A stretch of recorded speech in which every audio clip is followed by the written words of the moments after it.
il y a un gros bébé qui a dit. Et ce gros bébé exige de l'attention. Ce gros bébé est facilement frustré. Ce gros bébé exige de la tendresse. Ce gros bébé, les hommes, ils montrent un aspect de force, de quoi? De virilité. C'est la force. Mais en fait, c'est apparent, hein? C'est apparent. La vraie force dans l'humanité se trouve chez la femme. L'homme a de l'autorité, mais la femme a de la puissance. J'espère que vous comprenez la différence entre l'autorité et la puissance. L'homme a de l'autorité. Mais parce que, vous voyez, Dieu est trop sage. Si Dieu met entre les mains de l'être masculin l'autorité et la puissance, les choses ne vont pas marcher correctement.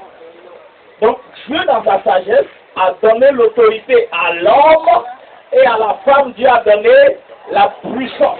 Et c'est pour ça que les femmes influencent beaucoup plus la société que les hommes.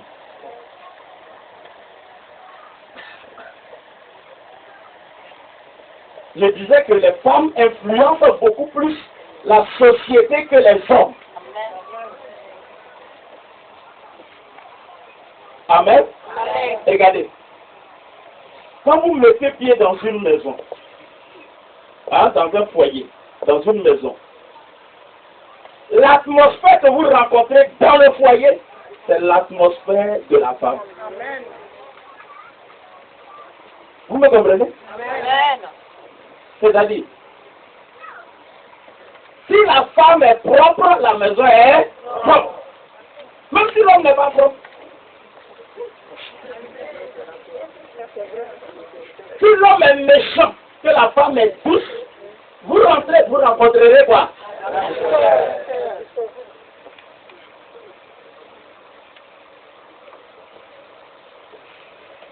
Si l'homme est mauvais, méchant, égoïste, mais si la femme est hospitalière, quand vous rentrez, vous rencontrez une atmosphère d'hospitalité.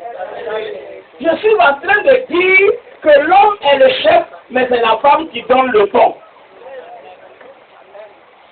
C'est la femme qui influence le cours des choses.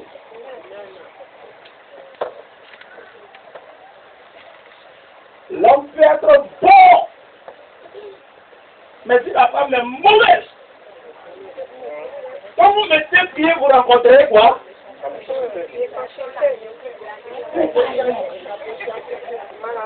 Parce que ce n'est pas le caractère de l'homme qu'on rencontre dans la maison, mais c'est l'influence qui se dégage de la femme. Et c'est pourquoi, femme, considérez-vous, parce que vous avez de la... Je suis en train de dire que vous avez de la... Vous pouvez influencer le cours de l'histoire. C'est ce que je dis. Vous influencez le cours de l'histoire.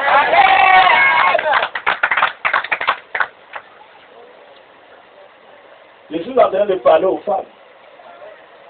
Vous influencez le cours de l'histoire. À commencer par le jardin d'Éden. L'histoire telle que nous la vivons aujourd'hui, qui a influencé ça? Donc vous influencez, et c'est pour ça que l'influence, quand on parle d'influence, le mot influence est un mot neutre. C'est-à-dire le mot influence n'est pas synonyme de ce qui est positif ou de ce qui est négatif. C'est-à-dire que l'influence, selon la direction qu'elle prend, peut être positive comme négative.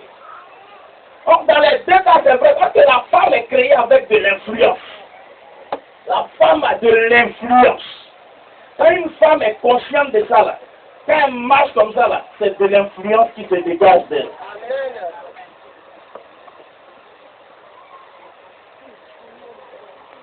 Et si 3 hommes sont arrêtés comme ça, ils sont en train de parler. Et puis une femme passe, 3 hommes, hein, ou même 5, et puis une femme en train de passer. Si elle est consciente de son influence, vous allez voir, les hommes vont arrêter leur continuer. Vous comprenez? Elle est dans votre quartier, celle-là. Amen.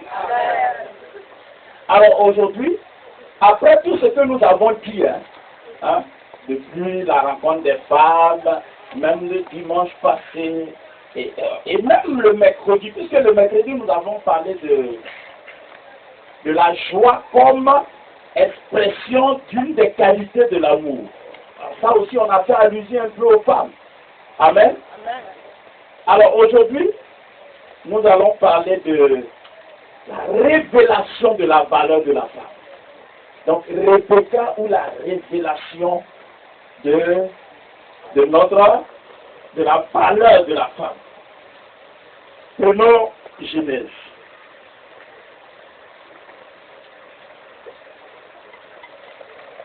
Genèse chapitre 24. Soyez attentifs. À partir du verset 11, je lis. Il fit reposer les chameaux sur leurs genoux hors de la ville, près d'un puits au temps du soir, au temps où sortent celles qui vont puiser de l'eau. Amen. Et il dit, il s'agit du serviteur d'Abraham, qu'Abraham avait envoyé pour chercher, trouver pour son fils Isaac une épouse. Est-ce que vous me suivez? Donc Abraham envoie son serviteur pour trouver une épouse à son fils Isaac. Ça, c'est comme ça que les choses se passaient avant. C'est le père qui démarchait pour trouver une femme pour son fils. Avant, quand la société était encore ordonnée, bien organisée, quand les valeurs morales n'avaient pas été dégradées, n'avaient pas encore subi la dégradation que nous voyons aujourd'hui, c'était l'homme, le père, qui, constatant que son fils a atteint l'âge du mariage, allait prendre une femme pour lui. C'est pour ça qu'avant, il y avait peu de divorces. Parce que le mariage engageait toute la famille, l'honneur de la famille. Et le père ne pouvait pas prendre pour son fils n'importe quel enfant. Il fallait qu'il connaisse la famille d'où sortira la femme de son fils. Et maintenant, vous voyez, on se marie sans demander l'origine des gens.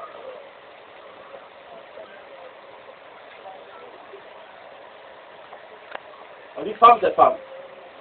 C'est pas vrai. Femme, c'est pas femme. Il faut d'abord vérifier qu'elle est chrétienne ou pas. C'est ça, l'origine. C'est important.